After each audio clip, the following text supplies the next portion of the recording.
সৈয়দপুরের ঘটনা রেফারেন্সেই আমাদের একজন সরকারি কর্মকর্তা, তিনি আবার একটা বিশেষ বাহিনীর একজন বড় কর্মকর্তা, তার একটা কার্ড একটা হয়েছে, এটা আর কি, এটা একটা কার্ড, সত্য মিথ্যা এটা আমরা জানি না, কারণ আজকাল কি যে হয় আর কি যে হয় না বোঝা খুব মুশকিল, বুঝছেন না ব্যাপারটা। এখানে বলা হয়েছে খুব ইন্টারেস্টিং, কাস্টমসের অনাপত্তিতেই ঠাকুরগাঁও জেলা জামায়াতের আমিরকে টাকা বহনের অনুমতি দেওয়া হয়।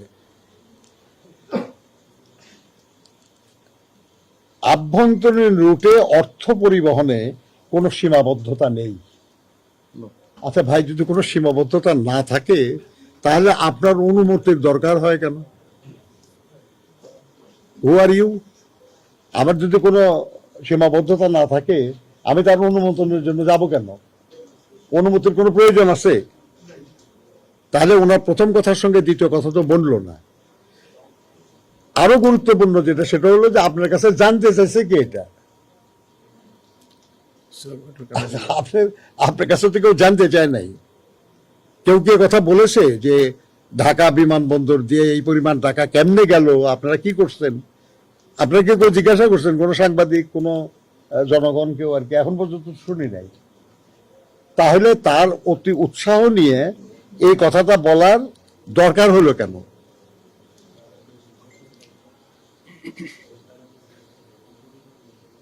এই প্রশ্ন করার এবং তার জবাব নেওয়ার অধিকার আপনাদের। ডোমেস্টিকে কাস্টমসের কোনো ব্যাপার নেই আপনার, আর আমরা জানি যে ডোমেস্টিক ফ্লাইটে এখানে তো কোনো কাস্টম চেকিংও হয় না, তাই না? তো কিসের জন্য ওনার বলা লাগবে? এবং উনি কি, উনি হলেন নির্বাহী পরিচালক শাহজালাল বিমানবন্দর। মানে কেউ জানতে চাইল না নিজের উদ্যোগে এই ল্যাঙ্গুয়েজে যে ঠাকুরগাঁও জেলা জামায়াতের আমিরকে টাকা বহনের অনুমতি দেওয়া হয়। তার মানে ওনার কোনো দোষ নাই, আমরা এই অনুমতি দিছি এবং কোনো অসুবিধা হয়নি। কোনো দরকার আছে বলার? যেখানে টাকার অর্থ আভ্যন্তরীণ রুটে অর্থ পরিবহনে কোনো সীমাবদ্ধতা নেই, সেখানে অনুমতি দিল কে, কেন দিল, কেন অনুমতি চাওয়া হলো, কিছুই তো বোঝা গেল না।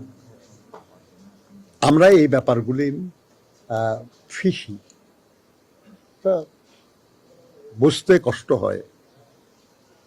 আমরা একটা জটিল সময়ে যাচ্ছি।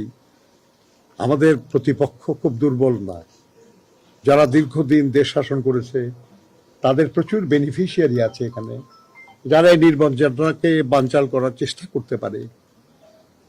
আমাদের দেশের ভেতরেও যারা বিজয় সম্পর্কে যাদের দুশ্চিন্তা আছে কিংবা পরাজয় সম্পর্কে যারা নিশ্চিত, তারাও অনেকেই চেষ্টা করতে পারে নির্বাচনটাকে বাধাগ্রস্ত করার।